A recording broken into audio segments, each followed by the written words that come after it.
back with Ken Dombrowski, Executive Life Coach and Master Hypnotist. And I want to go back to one of our favorite topics, which is narcissism. And there's something we've been talking about a lot more in our office, and that's going to be dark empaths. Do you want to kind of explain what that is and how to deal with one? Yeah, actually, narcissism, as I've said so many times before, it's a conversation that never ends. It keeps on going. And part of it is because our society is always evolving. We've had more change, societal change in the past 100 years than in the previous 10,000 years combined. So it's moving so fast that the narcissists have to keep up with it. So we talk about how years ago you'd only have the overt narcissist, the person that was really loud and brash and super commanding and basically mean about everything. So it was easy to, that asshole over there, that must be a narcissist, right?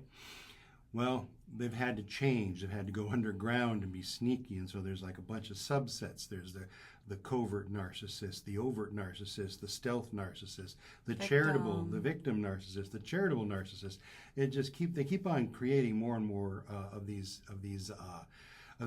ways of living their life because it's just not working anymore, and they want to get what they want, which is controlling another person to get what we call a narcissistic supply, which is getting their energy. It's an energy vampire just looking to suck the energy out of someone, basically, sucking their soul dry. That's what their goal is. So now we have this thing that we discovered in the past several years is getting more and more popular, is the dark empath. So if you could imagine a narcissist colliding with an empath in one person. So this is a narcissistic person who has this incredible need for controlling the people around them in their life. And by the way, the magic number. How many people does a narcissist need to control? One. That's all they need is one. They can be the greatest person in the world to everybody else, but that one person, when behind closed doors, they're going to be extremely abusive and controlling. Well, now that we have this narcissist with empathy. Well, there are different types of empathy. You have true emotional empathy, where someone is actually going to be able to feel on behalf of what someone else is feeling. But then you also have more like an intellectual or cognitive type of empathy, where it means that person can understand what you're feeling, but they don't feel it themselves. I'm an emotional empath. You are an intellectual empath. And you notice the difference, right? Oh, 100%, yeah. And you've been able to use that. I've watched you over the last few years fine-tune that to really be able to help our clients, because you're not getting wrapped up in their story, but you're able to suss through it and help them with it. Yeah, it's not something that I'll ever take home with me. Don't get me wrong, I definitely feel bad for somebody, but I can definitely have an appreciation and an understanding without ever feeling emotionally involved. And there you go. Now, the other part of that is, for me being an emotional empath, is I have been I've elevated myself to this thing we call a super empath. So where I can absorb everybody's energy around me, but then I also can leave it behind really easily because I know it's not mine. And that's really what it comes down to, the difference between your average empath, where it's an incredible burden on their life, to a super empath. Really, the only switch that I have to flip on and off is knowing that it's not mine. Mm-hmm. I used to not know that. Now I know that. But anyway, back to this narcissist empath or dark empath. Well, it's this perfect storm of awfulness. Mm-hmm. It really is. It sucks. You have someone who is going to draw people in using empathy. Oh, I'm this wonderful, warm, and caring person. Oh, look, I'm going to cry because of something that I saw on the news. And they're drawing people in this very sneaky way, so people drop their guard. They think that this is a good, warm, kind person. And then the narcissist starts to go to work through lots of passive aggressiveness, lots of even victimhood, using that empathy as their gateway to get in. And then once they're in, they got that hook in you, it's kind of done. There's not a whole lot a person can do until way later when they find out it's too late. Because as we are the victim of a narcissist, especially a dark empath narcissist, you don't even realize, you have no clue what's going on until till it's basically too late and you're in it. Well, yeah, because it still takes a high level of emotional intelligence, and I think that's kind of the phrase that we were kind of dancing around with this explanation is they're unbelievably emotionally intelligent, whether that looks like true feeling empathy or just understanding what someone else is going through. They know how to read you like a book and use it against you every step of the way. It's just that easy. And I think it's definitely developed more with, social media. I think this is another thing that leans into the technology and everything. And that's why this dark empath had to be a thing, because our society has gotten a little bit more sensitive and open online, and now they know how to operate that way.